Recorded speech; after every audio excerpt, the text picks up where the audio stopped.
Nous allons voir maintenant la formation du bloc soviétique. En fait, ce bloc soviétique s'est constitué progressivement, mais rapidement, puisque de 1945 à 1948, les principaux pays de l'Europe de l'Est vont devenir communistes.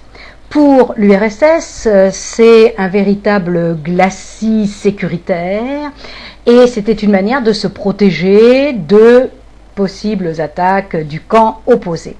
En fait, ces pays deviennent communistes les uns après les autres parce que dans chacun de ces pays, il y avait des partis communistes. Ces partis communistes n'avaient pas obligatoirement, et loin de là, la majorité, mais en fait, ils étaient au pouvoir, généralement avec des partis socialistes, et il ne faut pas oublier que à la fin de la guerre, les troupes soviétiques ont libéré ces pays et l'armée rouge est restée à l'intérieur de ces pays.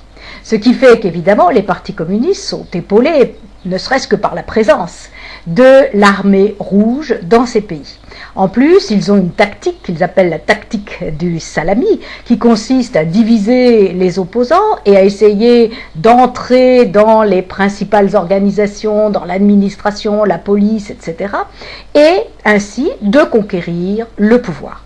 En fait, cette conquête du pouvoir, qui s'est faite donc de 1945 à 1948, se termine par le coup de Prague en 1948, et ce coup de Prague est très important parce que la Tchécoslovaquie, c'était un pays démocratique, le genre démocratie libérale. Nous verrons la différence entre démocratie libérale, genre occidentale, et démocratie populaire, genre soviétique.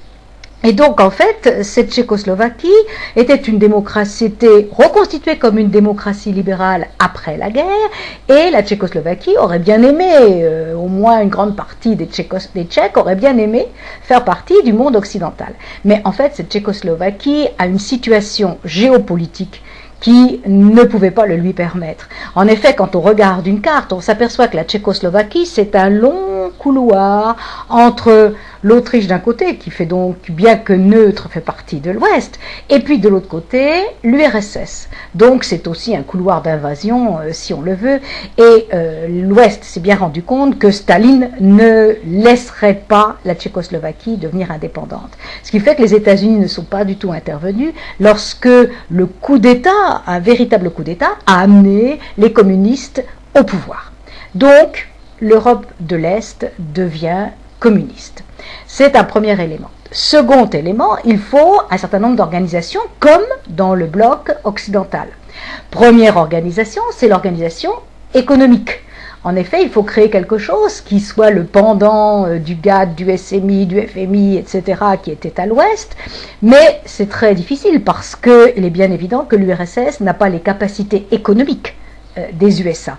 L'URSS est en partie détruite par la guerre, et surtout la partie qui a été détruite pendant la guerre, c'est la partie occidentale de l'URSS, et c'était la partie la plus riche.